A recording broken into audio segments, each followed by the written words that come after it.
Hello valued viewers, I hope you're all doing very well. About a week ago we did this battle, the AGM-158 Arrow hypersonic air-launched missile versus a 2025 Chinese carrier group. We launched several of these Arrow missiles at the carrier group to see how many it took to get through their defences and take the carrier out, and then, critically, compare that result to our other sim, DCS. If you remember, 1 got shot down, 2, 3, 4 all got shot down by the defences. 5 was the saturation point, so 5 missiles fired from 400 miles away got through the carrier group's screen and hit the carrier. You guys have asked for a follow-up with other modern anti-shipping weapons, and that's what we're doing today. There are 2 other modern anti-shipping weapons I found in sea power of relevance. First, of course, the American AGM-158C LRASM, the long-range stealthy anti-ship missile, and we've used that loads of times in DCS. The second one is something new, JSM, Joint Strike Missile.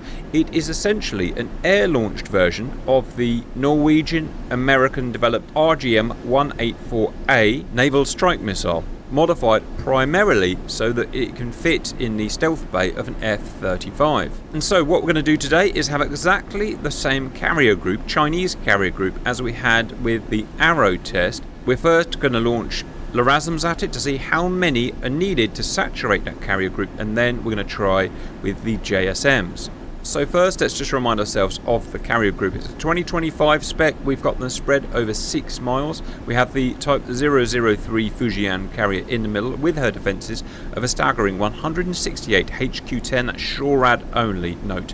Range about 5 miles, plus multiple 30mm seaways. Defending ahead are the Type 055 destroyers, each with 48 HQ-10s, again SHORAD, range about 5 miles, and 80 HQ-9B, the mainstay of planned defence, range about 150 miles, derived from the SA-20 Gargoyle from Russia. In terms of what we care about, she also has 130mm naval gun and 1 30mm Seawiz, and then there's 4 Type 052C here, and a plane guard, each with 48 HQ-9B, as well as a 100mm naval gun and 30mm Seawiz. So cracking this nut is going to be difficult. In terms of attack, well, in terms of scenario, it's not really relevant for today, but China is 400 miles away from Guam. America doesn't want them anywhere near Guam, so they're attacking the carrier group. First, intel comes from a Los Angeles-class submarine, which detects and classifies the ship and, of course, sends that information to the attackers.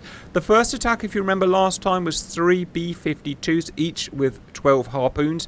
That is simply a control test to find out how the carrier group works and what's their saturation point for older type missiles. We fired 36 time on target last time, and all of them were shot down before they got within 4 miles. So that gives us our starting point. And that leads us on to today's attack. First, 150 miles away are going to be 2 different types of aircraft. B-2 Spirit from Guam today is going to be dropping the LRASM, and F-35C from either Guam or a carrier group is going to be dropping our JSM. JSM, by the way, I don't think America plans to use it. I think they plan to stick with LRASM. JSM presumably is going to be used by Norway and probably Australia, but let me know your thoughts on that. In terms of stealth attributes, which of course are what these missiles rely on, the LRASM is well known to be probably the world's most stealthy cruise missile and anti-shipping missile, and it's no surprise that it comes from America, who are of course the masters of stealth aviation. Whereas the Norwegian JSM is obviously known to be low observability but not full stealth. So it'll be interesting to see how it differs in terms of penetration. And that's it. We can pretty much get started. There's no point of running the harpoon test again because we know what kind of penetration we're going to get with 36. Let's start with the B-2. If you're wondering why I'm using the B-2 instead of F-35, F-35 can, in real life, of course, carry LRASM, but I haven't figured out how to get it in sea power to carry LRASM, hence we're using the B-2, and of course I'll put the mod links in the video description. Right, spat that out in the end. So, we are using the B-2. Why don't we try 4? I've not tried this yet, by the way, so I'm going to be as surprised as you, and fire them at Fujian here.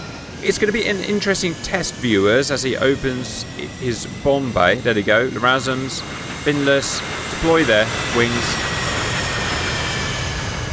and off they go. And and I really like doing these tests in Sea Power. There seems to be a lot of mystique out there between you viewers saying that Sea Power is much less realistic than DCS when it comes to missiles, carrier fleet penetration and stuff like that. I actually disagree. I mean, I look in the code for the missiles for DCS and for Sea Power, and one thing I can tell you is you get much more control of the missiles in Sea Power over DCS in terms of their radar cross-section, how their radar cross-section is used in game, the effects that can be in play against that radar cross-section in terms of their IR detectability, in terms of their visual detectability. All of this is much more detailed in Sea Power than it is in DCS. Therefore, I actually don't like the way that the missiles react to threats in DCS. The LRASM, I think, is absolutely terrible in DCS. You have very little control over its stealth with regards to the targets it's going to hit, and therefore it takes loads of them in DCS to actually get through this exact carrier group in DCS. The last time I did it was when the Australians were using the LRASM against an attacking exactly this carrier force on the near the coast of Australia, and I did a time on target LRASM attack, and it took, I think, I forget exactly, over 25, I think it was like 27 time on target multi-directional LRASMs to get through this exact carrier group, which for me smells of BS. Let me know what you think, viewers. To think that US would develop a weapon like this, world-leading stealth weapon like this, and you need 27 of them, just doesn't sound quite right to me. As I said, in Sea Power you get much more control of how ships are going to react to these weapons. That's not saying they have been modelled great, because it's up to the skill of the programmers obviously, but the control is there. Anyway, I think I've got my point across there, viewers. So we're going to see how we're going to do. So certainly don't treat DCS as correct. There is no reason at all why it should be correct. Right, we've got 200 odd miles to go now, so I guess we just speed up. And they were fired at 0200 hours. The AI carrier group will scramble, what are they called, KJ-600 AEW aircraft, but I very much doubt they're going to be able to spot these small missiles 40 miles away. Bunch of helicopters coming overhead. Probably ASW. 26 miles, slowing right down now. Let's go and have a look at the carrier group. Nothing obviously detected yet. Now they detect a non-stealth missile like a harpoon as they come over the horizon at about 18 miles from memory, and they'll start firing at 18 miles. So when they start firing at the LRASM, it's going to be critical. Oh look, here's another example I was saying. You get no control over the missiles really in DCS. You do in Sea Power, because look, they've split. They're going for the same target, but they're taking different trajectories. Again, that's all in the programming of it, so that's smart. Or either that or one's completely missed. That remains to be seen. No, it's turning in. They're definitely turning in, so they are much smarter in Sea Power. There's no doubt about it, which is one of the reasons I really like it. I'll pause at this point and just say that I remember in DCS, these ships here could spot the LRASM and fire at them at 13 miles. So let's see the difference that we get here. No reaction yet. Oh, look at that. Firing at... wow, you could not script. 12.99 miles, just as I said, 13 miles. Okay, so I guess it's the same? No, it's not, because it's only firing his gun, so either it's bugged or there's something going on here. Pause. Sorry, let's just analyse what's going on. So it's only firing the guns. None of them are firing their missiles. What does that mean? Presumably, it means that they can see the missiles visually and or by their IR signature, but they can't pick them up on their track radars yet. So they can't actually fire their missiles. Is that realistic? Well, maybe. Possibly. So that's interesting. That another advantage of Sea Power over DCS. DCS can't do this. DCS can see and fire, or it can't. So, interesting. So we've seen them with our optical, because this thing is covered in optical sensors, it's covered in IR sensors, and then it has its radar, but the various weapons can be operated by different sensors, so that's interesting. Now, the question is, will they pick them up on radar 7 miles away? Sorry to keep pausing, viewers, but it's really interesting. Depending on which sensors they can use to drive their guns, depends how accurate that gun will be. If that gun is radar driven or radar laid, it will be more accurate than this if it's being fired optically. So there's another interesting fact. So there's a good chance these rounds are going to be very inaccurate, and that's all model. Going to keep flicking between. I just want to see, pause, we've now got missiles coming out. The first missiles out, strangely, from the carrier rather than the escort ship. That's HQ-10s at a range of 5 miles. So carrier in here has best radar, or should I say a radar most suited for detecting LRASM at 5 miles rather than DCS's 13. The escort ship has not fired yet. Okay, we've got these guys optically seen them behind the 052. Now we've got the missiles. So now we've got the radars on the 052s can see them at 4 nautical miles. How interesting. Right, so it's open season now. Now radars can fully detect and track. So the great thing about LRASM in sea power is it's allowed us to essentially get within 4 miles before they're being properly shot at. However, there's a huge amount of defence to take them down. I doubt 4 will do any damage. They got within about 3 miles, I measure that. So that, I mean, it's kind of proved my point just that I said earlier. It's very static and very linear in DCS. I can see them at 13 miles. I will fire at everything at 13 miles, and the accuracy will always be the same. In sea power, all of these different sensors are being modelled differently, and the ships will fire different weapons depending on which sensor is able to fire, and that will determine the accuracy of those weapons. So that's, I guess, one of the reasons I kind of wanted to do this video, and it's great to see that working. So, with that in mind, and what I believe is much more accurately modelled than what we've done so far, let's start upping the amount of missiles we fire. Let's restart. I've made an executive decision to move from 150 to 200 miles all the way into 50 miles just to make the video quicker, or it quicker for me to do. So, B2, salvo of 8, fire! Right, how close is 8 going to do, and also how are 8 going to fly in relation to each other?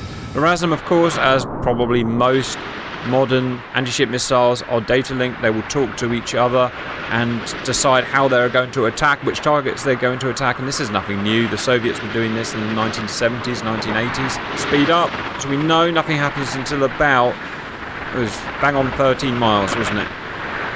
Pretty much 13 miles, and now goes out the naval gunnery, which presumably is very inaccurate because it's not radar laid. And here's interesting. The missiles this time have split themselves into 1, 2, 3, 4, 5, 6, a line abreast, 6 groups deep. So that's pretty cool to see as well. Range 7 miles, still just non-radar guns. Next thing that happens is the carrier fires, and there's the carriers, HQ-10s going out. Missiles coming at 580 knots. Speed does matter. The more speed we've got at this point, the less missiles can be put in the air. Here come the HQ-9s. They're all hell raining down. Missiles going down.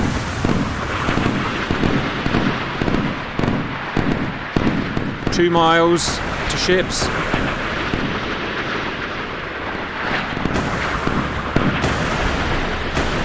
Are we going to do it with 8? Are we going to do it with 8? We are. Oh my goodness, pause. No, one's got through, one's got through. Oh, we did it. And super slow-mo. Oh my goodness, it got destroyed. Look at that. Well, you can't really get much closer. That giant 30mm Seaways on the bow is what took it out. All right, well, let's keep ramping it up. This is rather exciting, isn't it, viewers? 12 missiles. Now, how are they going to segregate themselves this time? Let's slow that down. Range 25 miles. They're coming in 6 groups. 6 groups. Each group, whatever, 2, 3 missiles. Alright.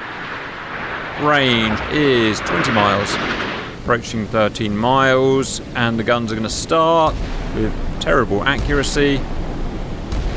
Presumably, essentially, just World War II aiming at the moment. Interesting that they're in pairs like this. The only bad thing about being in pairs rather than completely separated is that one of those shells, if one of those shells gets a lucky hit, it's going to take both of the pair out.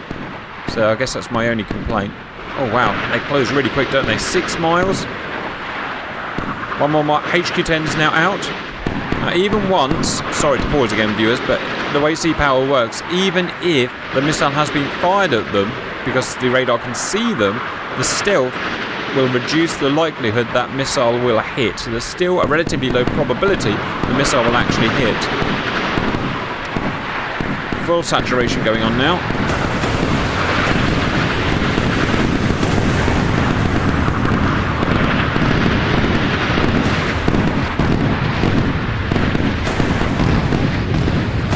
One of the missiles has gone off to a different target, but that's its own prerogative. Well, really bad this time. Interestingly, 12 did worse than 8. Why is that? Well, one thing I saw that might account for that is I mentioned that they were flying in pairs, or they were, they're programmed to fly in pairs for some reason. What I suspect happened there is because they were all in pairs, only actually 6 were shot. The pair died because they were so close to each other, and so yeah, that's a problem. And I've got no real way of stopping that I can think of.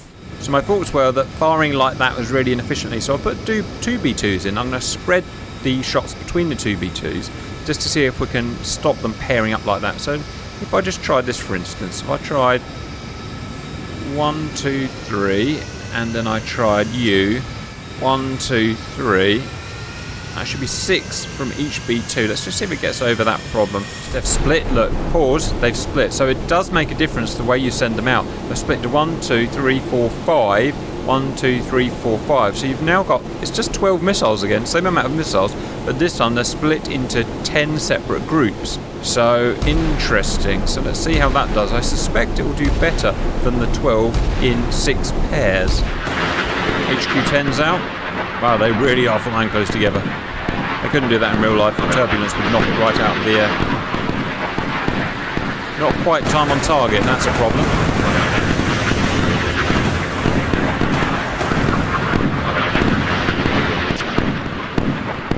Yes, same result as last time.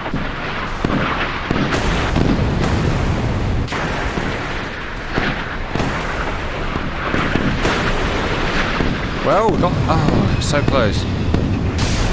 Yeah, well, the problem there was they weren't perfectly timed on target.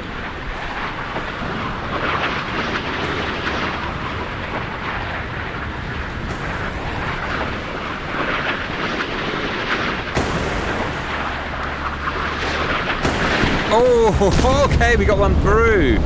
Alright, so it did 100%, even though they weren't perfectly timed on target, make a difference. 12 missiles fired. Well, I had to fire them from 2 separate B2s, but that was just to get over the problem of them grouping up. 12 missiles just about beat it. Now that's not a sunk carrier, and they're going to put that fire out, and eventually they may start some operations, but for the time being, that's mission complete. Out of interest, that's up into 16 missiles. Gunnery coming in. So they've split. Interesting. So they've split themselves into less groups again. So it seems to... I don't know how it's working. Either way, one way or another, we've got 16 almost perfect time on target missiles going in now. So that's about as good as we're going to get today. These guys are a bit too paired up for my liking, but we'll just have to put up with it. Missiles coming out, range 4 miles.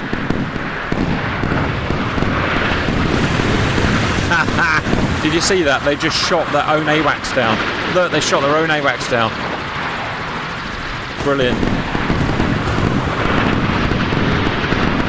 It's still not perfectly timed on target. I can't seem to get it quite right.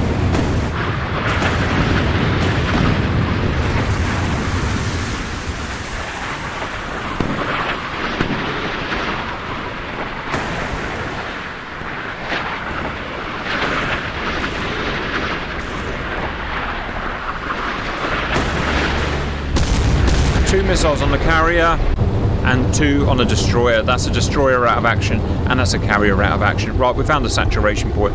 12, if fired well, i.e. not in little groups, will get through the carrier group. 16, fired well, will terminate the carrier group every time by the looks of it. So really good results there. I'm super happy about it.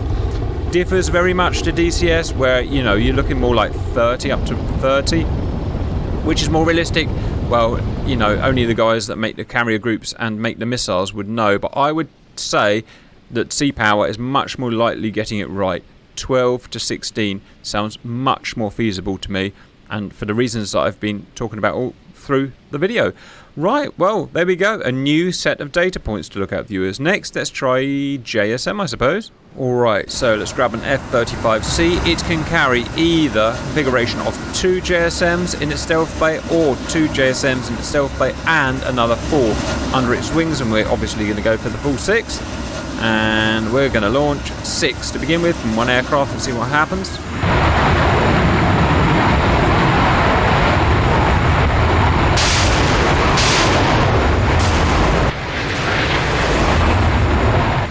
Alright, very smart.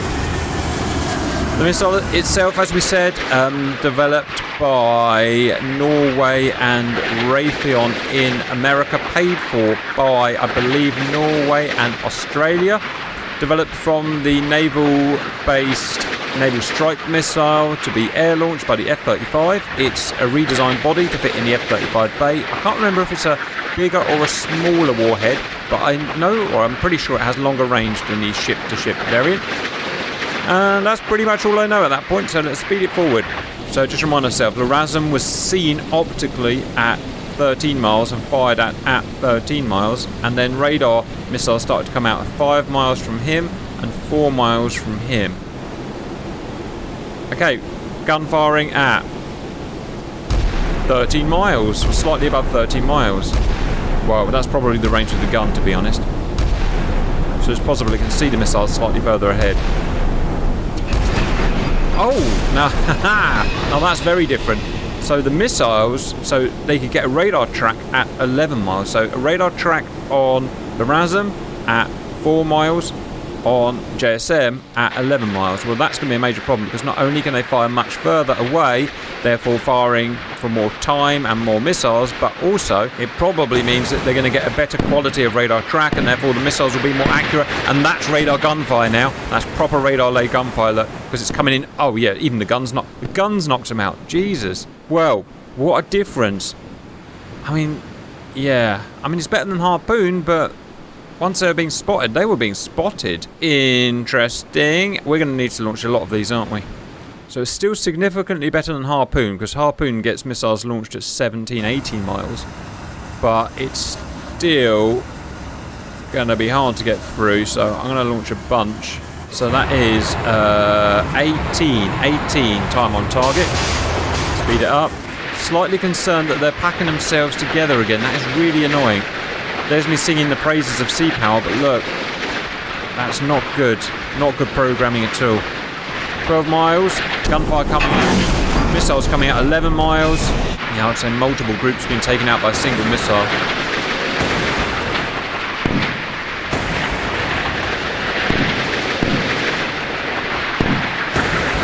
Still a lot of missiles missing. See how many missiles are missing, look. 5 miles. Ooh. As they get closer, they essentially become less stealthy or easier to detect, so the missiles need to get more accurate. 4 miles. Shot their own AWACS down again, of course. Okay, China. 2 miles.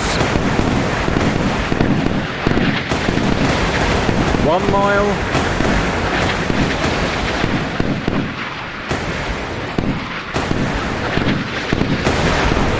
Oh, 18 got within a couple of 100 feet. It switched targets at the last minute because it lost line of sight.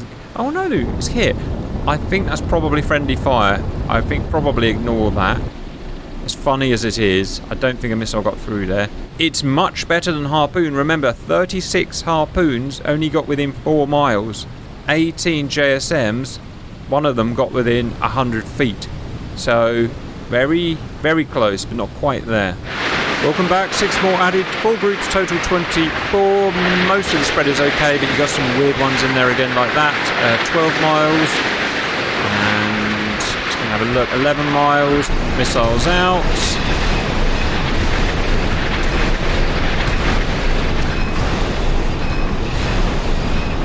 Time on target's gone a bit skew here. Shot their own helicopter down, I just saw. Oh, hell's breaking loose. No idea what to watch now. Shot their own friggin' AWACS down again. Oops. Come on, boys, let's freaking do it.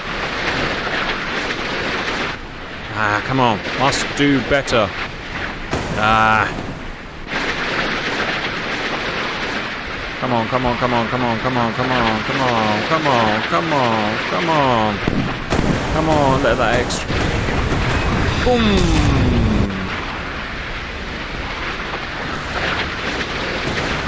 Pretty much reach saturation. Ah! Carrier hit. I think one got through to carrier, one got through to destroyer.